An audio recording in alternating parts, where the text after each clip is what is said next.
এবং এই আন্দোলন মাননীয় প্রধানমন্ত্রীও মানে ছিলেন, সিদ্ধান্ত নিয়েছিলেন এই আন্দোলন করার আগে, করার সময় এগুলি তিনিও কোটা সিস্টেমটি তুলে দিবেন। কিন্তু এই সময় আমাদের জন্য ফেভার করেনি, আমাদের হয়তো কিছুক্ষণ সময় লেগেছিল এবং আমাদের যে পলিটিক্যাল পার্টি সে তার প্রতি আমাদের মানে একটু নজর একটু কম ছিল। সব মিলে ঝুলেই একটা ঘটনাটা মানে কোটা আন্দোলন থেকে পরবর্তীতে মানে এক দফা আন্দোলন চলে আসলো। কোটা আমরা কিন্তু মাননীয় প্রধানমন্ত্রী কিন্তু স্বীকার করে গিয়েছিলেন যে কোনো কোটা থাকবে না, ইনক্লুডিং মেয়েদের কোটাও থাকবে না, সব কোটা বাদ। তারপরেও তারা কিন্তু থামেনি, তারা চলে আসছিল সরকার পতন আন্দোলন। নমস্কার, আমাদের সঙ্গে এই মুহূর্তে টেলিফোনে যুক্ত আছেন বাংলাদেশের সাবেক স্বরাষ্ট্রমন্ত্রী এবং আওয়ামী লীগের শীর্ষ নেতা আসাদুজ্জামান খান কামাল। আমরা তার সঙ্গে কথা বলবো এই মুহূর্তে। আপনারা অনেকেই ইতিমধ্যে শুনেছেন যে আজ রবিবার বাংলাদেশের আন্তর্জাতিক অপরাধ ট্রাইব্যুনালে মাননীয় শেখ হাসিনা এবং আসাদুজ্জামান খান এবং একজন সাবেক পুলিশ কর্তা, পুলিশের মহানির্দেশক, তাদের বিরুদ্ধে একটি তদন্ত রিপোর্ট পেশ করেছেন চিফ প্রসিকিউটর তাজুল ইসলাম। তো সেখানে মানবতা বিরোধী নানান অভিযোগে অভিযুক্ত করা হয়েছে সাবেক স্বরাষ্ট্রমন্ত্রীকেও, যেমন সাবেক প্রধানমন্ত্রীকে করা হয়েছে, সাবেক স্বরাষ্ট্রমন্ত্রীকেও করা হয়েছে। তো আমরা তার মুখ থেকেই শুনবো, সাবেক স্বরাষ্ট্রমন্ত্রীর মুখ থেকে, যে তিনি ঠিক কি বলছেন এবং কি হয়েছিল সেই সময়। মিস্টার কামাল, আপনাকে দ্য ওয়ালে অনেক স্বাগত জানাই, আপনি যদি বলেন। দেখুন, ঘটনাটাতে এত মানে পরিবর্তন, মানে প্রতি ঘন্টায় ঘন্টায় পরিবর্তন হয়েছে, আমরা ঠিক এগুলির জন্য প্রস্তুত ছিলাম না। আমরা প্রথমে দেখলাম ছাত্ররা কোটা বিরোধী একটা আন্দোলন শুরু করেছে। মুক্তিযোদ্ধারা 30% কোটা পেত এবং অন্যান্য মহিলারা 10%, এবং পার্বত্য চট্টগ্রাম মানে 3টে পার্বত্য ডিস্ট্রিক্ট সেখানের কোটা ছিল, আরো অনগ্রসর জাতির জন্য কোটা ছিল। এই সবগুলো মিলিয়েই কোটা সিস্টেমটা চালু ছিল এবং তার এগেনস্টে ছাত্ররা আন্দোলন করেছিল। প্রথম একবার আন্দোলন করেছিল, মাননীয় প্রধানমন্ত্রী আন্দোলনের ছাত্র থেকে ডেকে বললো যে কোটা সিস্টেম আমি বাতিল করে দিলাম। পরে একজন 2-3 জন মুক্তিযোদ্ধার সন্তানেরা তার উপর এইটার জন্য আপিল করে, কোর্টে সেই আপিলে রায় ঘোষণা করে ছাত্রদের পক্ষে। এরপর থেকে আন্দোলন শুরু, এবং এই আন্দোলন মাননীয় প্রধানমন্ত্রীও মানে ছিলেন, সিদ্ধান্ত নিয়েছিলেন এই আন্দোলন করার আগে, করার সময় এগুলি তিনিও কোটা সিস্টেমটি তুলে দিবেন। কিন্তু এই সময় আমাদের জন্য ফেভার করেনি, আমাদের হয়তো কিছুক্ষণ সময় লেগেছিল এবং আমাদের যে পলিটিক্যাল পার্টি সে তার প্রতি আমাদের মানে একটু নজর একটু কম ছিল। সব মিলে ঝুলেই একটা ঘটনাটা মানে কোটা আন্দোলন থেকে পরবর্তীতে মানে এক দফা আন্দোলন চলে আসলো। কোটা আমরা কিন্তু মাননীয় প্রধানমন্ত্রী কিন্তু স্বীকার করে গিয়েছিলেন যে কোনো কোটা থাকবে না, ইনক্লুডিং মেয়েদের কোটাও থাকবে না, সব কোটা বাদ। তারপরেও তারা কিন্তু থামেনি, তারা চলে আসছিল সরকার পতন আন্দোলন। সরকার পতন আন্দোলনের জন্য জামাত ইসলাম একটা ডেডিকেটেড ছিল। তারা দীর্ঘদিন, আপনারা জানেন, পাকিস্তান যখন বিরুদ্ধে আমরা যখন যুদ্ধ করি তখনও এই জামাত ইসলাম আল-বদর বাহিনী, রাজাকার বাহিনী তৈরি করে পাকিস্তানি বাহিনীকে মানে করেছিল, মদত করেছিল। ঠিক, জি। তারাই এখন আমরা দেখলাম তা মানে যারা নাকি আমাদের স্বাধীনতা বিরোধী ছিল, স্বাধীনতার বিপক্ষে ছিল, তারা শুধু জাতীয় এবং আন্তর্জাতিক ভাবে যারা বিরোধী ছিল তারাই দেখলাম তাদেরকে ডেকে নিয়ে আবার একটা মোর্চা করে, একটা ষড়যন্ত্র করে, এবং এই নোবেল লরিয়েট ইউনুসকে সামনে এনে দাঁড়া করিয়ে দিল। এরপরে যে ঘটনাগুলি আপনারা সবাই দেখেছেন, পুলিশ তাদের জীবন রক্ষার্থে, তারা তাদের থানার অস্ত্র রক্ষার্থে, আমাদের জেলখানা তাদের বন্দীদের রক্ষার্থে তারা বাধ্য হয়ে মানে তাদের সেলফ ডিফেন্স কিংবা তাদের অস্ত্র রক্ষার্থে তারা মানে শেষ পর্যন্ত যেটা ইউজ করতে হয় সেটা করেছে। এতে ক্ষয়ক্ষতি হয়েছে, এতে যার না কিছু রক্ত ঝরেছে, এবং যেই সমস্ত রক্ত ঝরেছে এটা সবগুলোই এই হয় ধারা লোড করতে গিয়েছে কিংবা কিংবা এমন কিছু কর্মকাণ্ড করছিল তখন জানমালের নিজেকে রক্ষা করতে পুলিশ গুলি করতে বাধ্য হয়েছিল। ঘটনা ঠিক এরকমই হয়েছিল। এখন এগুলিকে নানাভাবে নানা কৌশলে এগুলিকে সাজিয়ে মানে মাননীয় প্রধানমন্ত্রীর নামে এবং আমি যেহেতু আমি হোম মিনিস্টার ছিলাম আমার নামে এবং পুলিশের যিনি প্রধান তার নামে এই এই মানে ঘটনাগুলো কিন্তু শুধু পুলিশ একা করেনি। কারফিউ যখন দেওয়া হয় তখন বিজিবিও ছিল, আর্মিও ছিল এবং আনসার বাহিনীও ছিল। কাজেই শুধু পুলিশের উপরে যদি বলা হয় তাহলে এই জিনিসটাও মনে হয় ঠিক হবে না। আমি যেটা বলতে চাই, এটা সম্পূর্ণ সেলফ ডিফেন্স, সম্পদ রক্ষার্থে এবং জানমালের রক্ষার্থে পুলিশ বাধ্য হয়ে শেষ অস্ত্রটি ইউজ করেছে। এখানে কেউ নির্দেশ দিতে হয় না, পুলিশের আইনেই এটা তাদেরকে সেই ক্ষমতা দিয়ে দেওয়া হয়েছে যে তারা সেলফ ডিফেন্স, সম্পদ রক্ষার্থে তারা ফায়ার ওপেন করতে পারবে। শেষ অস্ত্রটাই হলো তাদের এটা। এখানে সেই জন্যই কিছু ক্ষয়ক্ষতি হয়েছে। এইখানে যতগুলো মানুষ হত হয়েছে কিংবা হত্যা হয়েছেন এর মধ্যে শুধু যে বিদ্রোহ যারা করেছেন তারাই নয়, ছাত্র সংখ্যা তো যথেষ্টই কম, অন্যান্য যারা ছিল তারা এই সংখ্যায় জড়িত হয়েছে এবং এখানে ছাত্রলীগের ছেলেরাও মানে হত হয়েছেন, এখানে আওয়ামী লীগের ছেলেরাও হত হয়েছেন। তা সব মিলিয়ে পুলিশ হত হয়েছেন। পুলিশের সংখ্যাটা কিন্তু এখনো সঠিকভাবে আনয়ন করে নাই। এক জায়গায় ধরেন সিরাজগঞ্জের এক জায়গায় 13 পুলিশকে মানে পিটিয়ে হত্যা করেছেন, যাত্রাবাড়িতে পুড়িয়ে হত্যা করেছেন, বিভিন্ন জায়গায় পুলিশ হত্যা করে আবার ফ্লাইওভারে ঝুলিয়ে রেখেছেন লাশ। এই দৃশ্যগুলিও দেখেছেন। কাজেই আর যত পুলিশের অস্ত্র শস্ত্র লুট করে নিয়ে গেছেন, এখন অস্ত্রগুলি তাদের হাতেই রয়েছে।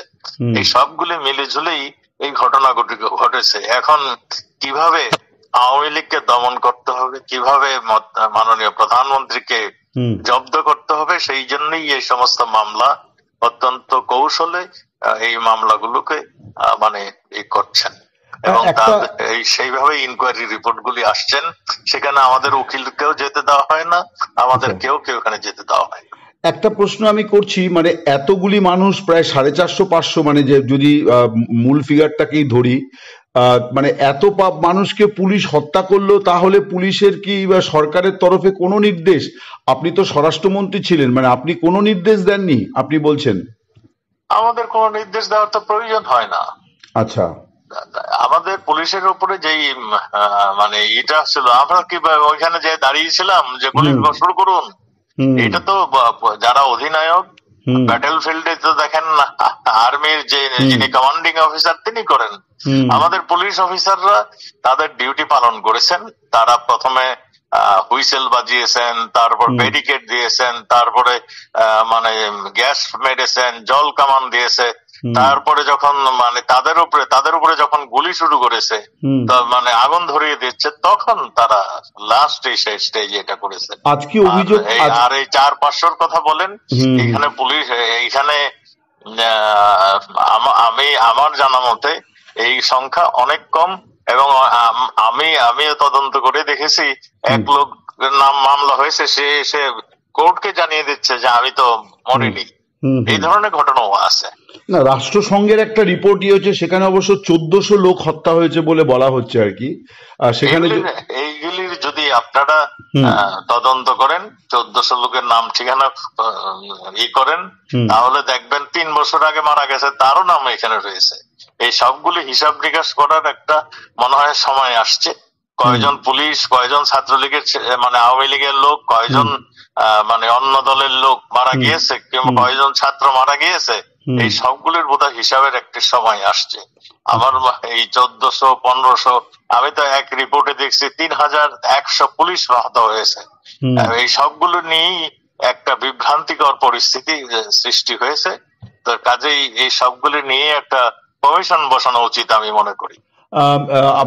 আপনি বলছেন যে একটা বিচার বিভাগীয় কমিশন, যেমন শেখ হাসিনা কমিশন গঠন করেও দিয়েছিলেন, যেটা কন্টিনিউ হয়নি পরবর্তী সময়তে। জি জি জি। আপনি বলছেন যে এই সরকারি যদি তাহলে তারা যদি মনে করে তাহলে নিরপেক্ষতা বজায় রাখার জন্য একটা কমিশন গঠন করা উচিত। অবশ্যই আমি তাই তো মনে করি, কারণ পুলিশ বলছে 3100 পুলিশ মারা গেছে, একটা বিদেশি সংবাদপত্রে আমি সেটা দেখেছি। আবার পুলিশ কেউ বলতেছে 500, কেউ বলতেছে 1000, কেউ বলতেছে আবার সরকারি ভাবে বলতেছে আরো কম। আর আমাদের আওয়ামী লীগের নেতা কর্মী যারা মারা গেছে তাদের সংখ্যাও প্রায় 400-500 কম নয়। তারপরে তাদের বাড়িঘর লুণ্ঠন, তাদের ব্যবসা বাণিজ্য পুড়িয়ে দেওয়া, এই সবগুলো তো ক্রাইমের অন্তর্ভুক্ত। আপনারা দেখেছেন 5 তারিখের পরে যে সমস্ত ক্রাইম হয়েছে তাকে ইন্ডিমিনিটি দিয়ে দেওয়া হয়েছে। এই সবগুলি একটা এই কৌশল ছিল, যেটা নাকি মাননীয় প্রধান উপদেষ্টা তিনি পরিষ্কার করে বলেছেন এটা মেটিকুলাস একটা ডিজাইন ছিল, সেই ডিজাইনটাই বাস্তবায়ন করেছেন। এবং আমরা এখন তাই দেখছি, সেই ডিজাইনই একের পর এক আমাদের স্বাধীনতার উপরে আসছে, আমাদের জনগণের স্বার্থের উপরে আসছে, আমাদের দেশের স্বার্থের উপরে আসছে, সেইগুলো আমরা দেখছি এবং আপনারাও দেখছেন। একটা জিনিস বলি, মানে এত বড় একটা ঘটনা ঘটে গেল, হয়তো আচমকাই ঘটলো। আপনি স্বরাষ্ট্রমন্ত্রী ছিলেন, স্বরাষ্ট্র দপ্তরের অনেকগুলি এজেন্সি কাজ করে স্বরাষ্ট্র দপ্তরকে ইনপুট দেওয়ার জন্য। কোনো জায়গা থেকে আপনারা এটা জানতে পারলেন না, তো এটা কি গাফিলতি নাকি এটাও একটা ষড়যন্ত্র ছিল যে আপনাদের? প্রথম কথা আমি বলে দিই, এনএসআই যেটা ন্যাশনাল সিকিউরিটি ইন্টেলিজেন্স যেটা, সেটা মাননীয় প্রধানমন্ত্রীকে রিপোর্ট করেন, এটা আমাকে রিপোর্ট করেন না। ওনার 7 দিন পরে পরে তারা একটা আমাকে সামারি দেন। সেকেন্ড থিং হলো ডিজিএফআই সেটাও মাননীয় প্রধানমন্ত্রী এবং প্রধান সেনাপতিকে রিপোর্ট করেন, এবং আমাকে 7 দিন পরে পরে ইম্পর্টেন্ট কিছু হলে আমাকে 7 দিন কিংবা 15 দিন পরে পরে আমাকে এটা রিপোর্ট করে। আমাদের যেটা পুলিশের সেটা এসবি, সেটাও মাননীয় প্রধানমন্ত্রীকে যে রিপোর্ট করতেন, আমাকেও একটা রিপোর্টের কপি পাঠাতেন। আমরা এইগুলি সবগুলি লক্ষ্য করেছি, এইগুলির ভিতরে তেমন কোনো পূর্বাভাস, এমন কোন সংকেত সেটা এখানে আমি দেখিনি। আমি যেগুলি দেখেছি, মানে এই ধরনের যে একটা ঘটনা ঘটে যাচ্ছে, একটা বৈদেশিক একটা চক্রান্ত আসছে, একটা টাকার একটা ফ্লো আসছে, কিংবা একটা যেটাকে ডক্টর ইউনূস আমেরিকায় যে পরিচয় করে দিল, এরা হলো ওই যে আমাদের হিজবুত বাহিনীর নেতাকে বললো ইনি হলো মাহফুজ আলমকে উনি মাস্টার মাইন্ড বলেছেন। জি জি, মাস্টার মাইন্ড। এই সবগুলো আমাদের গোয়েন্দা বাহিনী, আমি এখানে বলবো তারা ফেল করেছে, নতুবা তারাও ষড়যন্ত্রের শিকারের মধ্যে ছিল। আচ্ছা, মানে এইটা আপনি নিশ্চিত করে বলতে চান না যে তারা ষড়যন্ত্রকারী? আপনি বলছেন যে তারা ফেল করেছে অথবা ষড়যন্ত্রকারী। আচ্ছা, তো এমনি যেহেতু আপনি স্বরাষ্ট্রমন্ত্রী ছিলেন, আপনি কি কোনোভাবে এই পরিস্থিতির কোনো দায় নিচ্ছেন, কোনো মরাল দায় আপনি নিচ্ছেন? যেহেতু আপনি স্বরাষ্ট্রমন্ত্রী ছিলেন এবং পুলিশের বিরুদ্ধে হত্যার অভিযোগ উঠেছে, তো আজকে আপনার বিরুদ্ধেও মানে রিপোর্ট পেশ হলো এবং সম্ভবত নতুন করে গ্রেপ্তারি পরোয়ানাও জারি হবে। সবকিছুই হবে, এরা সবকিছুই চেষ্টা করবে।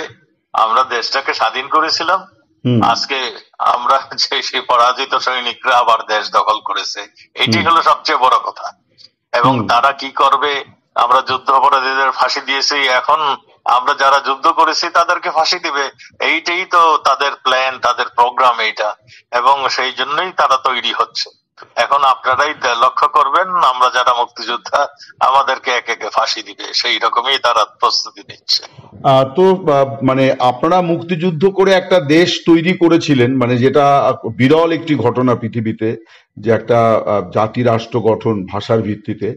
তো আমার বক্তব্য হচ্ছে যে আজকে যখন আপনারা বলছেন যে যুদ্ধ বিরোধীদের হাতে দেশ চলে গিয়েছে, তো শেখ এবং সম্প্রতি আওয়ামী লীগের কার্যকলাপ নিষিদ্ধ ঘোষণা করা হয়েছে, এবং আজকে তাজুল ইসলাম চিফ প্রসিকিউটর তিনি যে রিপোর্ট পেশ করেছেন, সেখানে তিনি ট্রাইব্যুনালের কাছে আর্জি করেছেন যে আওয়ামী লীগের এই কার্যকলাপটাকে নিষিদ্ধ ঘোষণা করা, কারণ এগুলো সবই নাশকতামূলক কাজ। তো স্বভাবতই বোঝা যাচ্ছে যে আওয়ামী লীগ হয়তো নিষিদ্ধ হয়ে হয়ে যাওয়ার সম্ভাবনাও হয়তো আগামী দিনে প্রকট হবে। তো আওয়ামী লীগ কিভাবে ঘুরে দাঁড়াবে সেক্ষেত্রে? মানে গণতান্ত্রিক পদ্ধতিতে আন্দোলনের তো কোনো রাস্তা দেখা যাচ্ছে না। এটা এটা দেখুন, মুক্তিযুদ্ধ তো কেউ কেউ বলে দিতে হয়নি। ঠিক। বঙ্গবন্ধু ডিফারেন্সটা ধরিয়ে দিয়েছে। হুম তিনি প্রথম 6 দফা ডাক দিয়েছিলেন। হুম 6 দফা ডাক দেওয়ার পরে তিনি স্টেপ বাই স্টেপ তিনি গণতন্ত্রের পথে ধরেই এগিয়েছিলেন। হুম তিনি সংখ্যাগরিষ্ঠ হয়ে তাকে তার ক্ষমতা দেওয়া হলো না, হুম তারপরে তার বাধ্য হয়ে স্বাধীনতার ডাক দিয়েছিলেন। হুম হুম আমাদের দেশের যা শুরু হচ্ছে, হুম কাজেই আমাদেরকেও সেই দিকেই ঠেলে নিয়ে যাচ্ছে। আমার কাছে সেটাই মনে হয়। আপনার প্রশ্ন ঠিক সেই রকমই আপনি ইঙ্গিত দিচ্ছেন। আমার প্রশ্ন আমি আর একটু স্পষ্ট করে বলি। বঙ্গবন্ধু বলেছিলেন শেষ ডাক, যার হাতে যা আছে তাই নিয়ে নেমে পড়তে হবে। মানে একজনও পাক সেনা বাংলাদেশের মাটিতে থাকা পর্যন্ত তাদেরকে তাড়াতে হবে। রাইট, তাহলে তো সেটাই আমি বলছি। সেই সময়টা মানে তারা যদি মনে করে যে আওয়ামী লীগ কিছুই নেই, আওয়ামী লীগ দেশ স্বাধীন করেছে, মানে ভাষার জন্য প্রাণ দিয়েছে, প্রত্যেকটা আন্দোলনের জন্য আওয়ামী লীগ নেতৃত্ব দিয়েছে, বাংলাদেশে অত্যাচারের বিরুদ্ধে আওয়ামী লীগ নেতৃত্ব দিয়েছে, এবং একটা মানে সুন্দর বাংলাদেশ তৈরি করার জন্য নেতৃত্ব দিয়েছে। কাজেই আওয়ামী লীগ বসে থাকবে এই কথা যদি চিন্তা করে কেউ, তাহলে তারা বোকার স্বর্গে বসবাস করেন।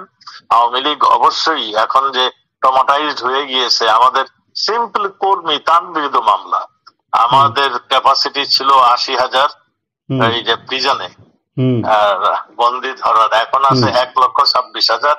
আমার মধ্যে মনে হয় কিছু দিনের মধ্যে এটা 2 লাখে পরিণত হবে। কাজেই এই এই যে ধরছে, কোনো জামিন দিচ্ছে না। মানে কোর্টে গেলে আমাদের উকিল সাহেবদেরকে বেজ্জতি করে কোর্টের থেকে পাঠিয়ে দিচ্ছে। যারা মুক্তি পাচ্ছে জেলখানার গেইটে তাদের ধরে পিটানো হচ্ছে। এই যে এইটা তো আর বেশি দিন চলতে পারে না। তো যে একটা সীমা আছে, সেই সীমা রেখাটা মনে হয় এরা অতিক্রম করছে। কাজেই আপনি যেগুলি বলছেন, আমরা বঙ্গবন্ধুর সৈনিক, বঙ্গবন্ধু দেশকে স্বাধীন করে গেছে, এ দেশের মানুষ এখনো ভুলে নাই। কাজেই আমি মনে করি এদেশের মানুষ ঘুরে দাঁড়াবে। আর আপনি যা বলছেন, পরিস্থিতি যে জায়গায় গেছে এবং আপনি যা কমিটমেন্টের কথা বলছেন, তাতে তো আরেকটা মানে অস্ত্র হাতে গেরিলা যুদ্ধের দিকে এগোচ্ছে। এখন তাদের হাতে যে সমস্ত অস্ত্র রয়েছে, এগুলি যদি আমাদের এই নিরাপত্তা বাহিনী বলুন, আমাদের সামরিক বাহিনী বলুন, এরা যদি কালেকশন না করে, তাহলে তো আমরা যখনই আমরা ঘরের থেকে বের হবো তারা গুলি করবে। কাজেই এখন প্রশ্নই আসে, তাহলে আমরা বসে থাকবো? আমাদের হাতে ওই যে বঙ্গবন্ধু বলছিলেন, যাতে যা কিছু দা বঠি যা আছে তাই নিয়ে বের হয়ে যাবে আমাদের মানুষ। তার মানে আপনি বলছেন যে দেশকে মুক্ত করার জন্য আওয়ামী লীগ আরেকটা মুক্তি সংগ্রাম করতে? আমি এটা এখনো বলি নাই, আমরা এখনো ধৈর্য ধরে আছি। আমরা শেষ মুহূর্তে বঙ্গবন্ধু যেমন ধাপের পর ধাপ আন্দোলনকে এগিয়ে নিয়ে গিয়েছিলেন, আমরাও ঠিক সেই রকম ভাবে আমরা শেষ মুহূর্ত পর্যন্ত আমরা অপেক্ষা করছি। আমরা তারপরে আমরা বসে থাকবো না। ওই বঙ্গবন্ধু আমাদের শিখিয়েছে, রক্ত যখন দিয়েছি আরো দিব, এই দেশকে মুক্ত করে সারবো ইনশাআল্লাহ। 7ই মার্চের ভাষণ, জি, আপনাদের সেটাই এখন পাথেয় আপনি বলছেন। জি ভাই। আপনি একটা কথা বলছিলেন যে আপনাদের আইনজীবীদের দাঁড়াতে দেওয়া হচ্ছে না। আপনারা কি এই বিচার ব্যবস্থাকে গ্রহণ করছেন না বর্জন করছেন? আমি যেখানেই যাচ্ছি সেখানেই আপনাদের মতন সাংবাদিকদের, অন্য কোনো বিদেশি নাগরিকদের দেখা হলে আমি এইটাই রিকোয়েস্ট করি, আমাদের জন্য যদি কিছু আপনাদের করণীয় থাকে, আমাদের জুডিশিয়ারি সিস্টেমটাকে নিউট্রালাইজ করে দিন। জুডিশিয়ারি সিস্টেমে যে আমাদের মানুষগুলো বিচার পায়, সেই ব্যবস্থাটা করুন। এই ট্রাইব্যুনালকে কি আপনারা গ্রহণ করছেন না বর্জন করছেন? এই যে ট্রাইব্যুনালের বিচার, আমরা অবশ্যই বর্জন করছি। আমরা সেই জন্যই তো বলছি, জুডিশিয়ারি সিস্টেমটা করাপ্ট হয়ে গিয়েছে, এক পেশে হয়ে গেছে, দুর্নীতিবাজ হয়ে গিয়েছে। মানে জজ সাহেবরা মানে ওই ইঙ্গিত না পেলে কলম ধরেন না, ইঙ্গিত পেলেই কলম ধরেন, আর না হলে বসেই থাকেন। আপনারা নিজেরও যে লক্ষ্য করেছেন নিশ্চয়ই, কোন সাংবাদিক কোনো কথা বলতে পারে?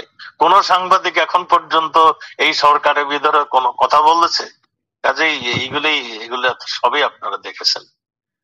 বেশ, অনেক ধন্যবাদ আপনাকে, আপনি ভালো থাকুন। আমি আচ্ছা, আপনিও ভালো থাকুন। আমাদের সবারই হয়েছে মুশকিল। এরা এতই ভয়ানক, এরা এতই নৃশংস। এই ধরেন আমাদের এই যে আমি ইন্টারভিউ দিলাম, দেখেন আমার বন্ধু বান্ধব পরিচিত আত্মীয় স্বজনের বিরুদ্ধে এইটার জন্য তারা আবার নতুন করে ষড়যন্ত্র শুরু করবে। যাই হোক, জেল, হ্যাঁ সেটা হয়তো হবে, কারণ বেশ কিছু ঘটনায় সেটা দেখাও গেছে। তো দেখা যাক, জেলখানা উপচে পড়লে হয়তো জেলের প্রাচীর ভেঙে গিয়ে আবার বন্দীরা মুক্ত হয়ে যেতে পারেন, সেটাও হতে পারে। হ্যাঁ, আরেকটা মজার খবর আমি আপনাকে বলি। আমি শুনতেছি সুব্রত বাইন একটা নাম করা টেরোরিস্ট ছিল। মোল্লা মাসুদ একটা নাম করা টেরোরিস্ট ছিল। আমরা তাদেরকে ধরেছি এবং ভারত সরকার সুব্রত বাইনকে ধরেছিল। এই সুব্রত বাইন কে ওই যে আমাদের সঙ্গে বন্দি বিনিময়ের চুক্তি ছিল ভারতের, তারা আমাদেরকে দিয়ে দিয়েছিল। সুব্রত বাইন জেলখানায় ছিল, মোল্লা মাসুদ জেলখানায় ছিল। এইখানে গিয়াসউদ্দিন আল মামুন, তারেক জিয়ার যিনি বন্ধু, তিনি যখন জেলখানা থেকে বের হয়ে গেলেন, তখন এদেরকে কাজে লাগিয়েছিলেন। এদের জন্য সৈন্য সামন্ত যারা ছিল তাদেরকে কাজে লাগিয়েছিলেন তিনি, এবং ওয়াদা করেছিলেন তিনি বের হওয়ার সময় এদেরকে নিয়ে যাবেন। কোন ক্ষমতা বলে, কোন আইনের বদলতে তিনি এই সবগুলিকে নিয়ে বের হয়ে চলে গিয়েছিলেন, সেটা শুধু এই দুইজনের নাম বললাম। তারপরে আরো অনেকে আছে, আপনারা সবাই জানেন, ঢাকার বড় বড় টেরোরিস্ট, টেরর, হ্যাঁ, সবগুলো বের হয়েছে, এবং তারা সব বিএনপির মানে দলীয় কার্যক্রমে তারা হচ্ছে। দুজনকে অ্যারেস্ট করা হলো রিসেন্টলি, সুব্রত বাইনকে অ্যারেস্ট করা হলো। সুব্রত বাইন নাকি আমাদের বিরুদ্ধে কথা বলছে, অথচ আমাদের সঙ্গে তার কোনো, আমরাই তাকে অ্যারেস্ট করে ভরে রেখেছিলাম। মূল্য তাকে ছুটিয়ে নিয়ে আসছে তাদের কাজ করানোর জন্য। তাদেরই কাজ করতো, এখন নাকি বলছে আমরা নাকি তাদেরকে ব্যয় করেছি। কত ধরনের আজগবি কথা, কত ধরনের মানে অবাস্তব কথা শুনবেন। মানে আমি একটা জিনিস বলি, তারেক জিয়ার নাম যেহেতু এলো, আপনি দীর্ঘদিন স্বরাষ্ট্রমন্ত্রী ছিলেন, তারেক জিয়া কেন দেশে ফেরেন না? আপনার কাছে কি খবর, মানে কি কারণে ওনার ভয়ে বা ওনার কারণটা কি? আমি এ সমস্ত কারণ জানি না। আমার সঙ্গে বিরোধী দলের সবারই আমার একটা সুসম্পর্ক ছিল। আমি সবার সঙ্গে কথা বলতাম, সবাই মানে যাতে ভালোভাবে থাকে তার ব্যবস্থা করতাম। কাজেই তার মানে তারেক জিয়া কেন আসছে না সেই বিষয়টা আমার জানা নেই। আর আমি সব বিরোধী দলের নেতাদের সঙ্গে আমার রিলেশন ভালোই ছিল। আমি কোনোদিন কারো ন্যায্য কথা আমি অগ্রাহ্য করি নাই। আপনি শুরুতে একটা কথা বলছিলেন যে একটু রাজনীতিতে সম্ভবত আপনাদের বিলম্ব হয়েছিল, মানে আপনি কি এটাই বলতে চাইছিলেন যে তখন একটু পলিটিক্যাল প্রসেস, ডিসিশন নিতে বিলম্ব হয়েছিল, সেটাই আমি বলতে চাচ্ছি। আচ্ছা, তো সেই প্রক্রিয়ার মধ্যে কি আপনি ছিলেন না অন্য কারো দায়িত্ব ছিল এই ডিসিশনটা নেওয়ার ক্ষেত্রে? এগুলি তো আমি তো সেন্ট্রাল কমিটির নেতা নই। এরা সেন্ট্রাল কমিটির নেতা যারা ছিলেন, মাননীয় প্রধানমন্ত্রী ছিলেন, তারা ডিসিশনটা তারা আসতো, ইমপ্লিমেন্ট আমরা করতাম। কি ধরনের সিদ্ধান্ত হলে ভালো হতো আপনার মনে হয় যে তখন? আমাদের এগুলি অনেক লম্বা কথা। আমার মনে হয় আপনার 2 মিনিটের কথা বলছেন, 15-16 মিনিট হয়ে গেছে। এইটা কি একটা, আমি আর অন্য নেতাদেরও কয়েকজনের বক্তব্য এসছে, তারা বলছিলেন যে ছাত্রদের সঙ্গে বোধহয় একটা ডায়ালগ করলে ভালো হতো মাননীয় প্রধানমন্ত্রীর। ডায়ালগের জন্য চেষ্টা হয়েছিল, ছাত্রদের সঙ্গে ডায়ালগ মাননীয় প্রধানমন্ত্রী 3 মন্ত্রীকে দায়িত্ব দিয়েছিলেন। ওই যে নফেল শিক্ষামন্ত্রী, তথ্যমন্ত্রী আরাফাত এবং আইনমন্ত্রী আনিসুল হক, তারা তাদেরকে কনভিন্স করতে ফেল করেছেন। আমি কয়েকবারই জিজ্ঞাসা করছি কি হয়েছে, বলছে আমরা তো পারছি না, আমাদের কথা শুনছে না। তা আমি বললাম যে শুনছে না, দাবি দেওয়া কি সেইগুলি বলে দেন, সব মানবো, তারপরে শুনবে না কেন? বলে শুনছে না, তারা এক দফায় চলে যাচ্ছে। এইটাই আমি যতটুকু জানি। এটা মাননীয় প্রধানমন্ত্রী চেষ্টা করেছিলেন, তিনিও নিজেও ডাক দিয়েছিলেন, সেই ডাকেও আসেনি। এবং এই তিনজন মন্ত্রী তারা 4-5 দিন কথা বলছেন, কিন্তু কাজ হয়নি। এই তিনজনকে দায়িত্ব দেওয়াটার মধ্যে কি কোনো ভুল ছিল মনে হয়, যে আরো কি কম্পিটেন্ট লোক ছিলেন? এটা মাননীয় প্রধানমন্ত্রীর বিচক্ষণ একজন নেত্রী, তিনি ভালো বুঝেন। সেই জন্যই তিনি কাকে দিয়ে কি হবে সেইটুকু উনি জানতেন, সেই জন্যই উনি দিয়েছিলেন। বেশ, অনেক ধন্যবাদ আপনাকে। আপনি ভালো থাকবেন। ভালো থাকবেন। নমস্কার।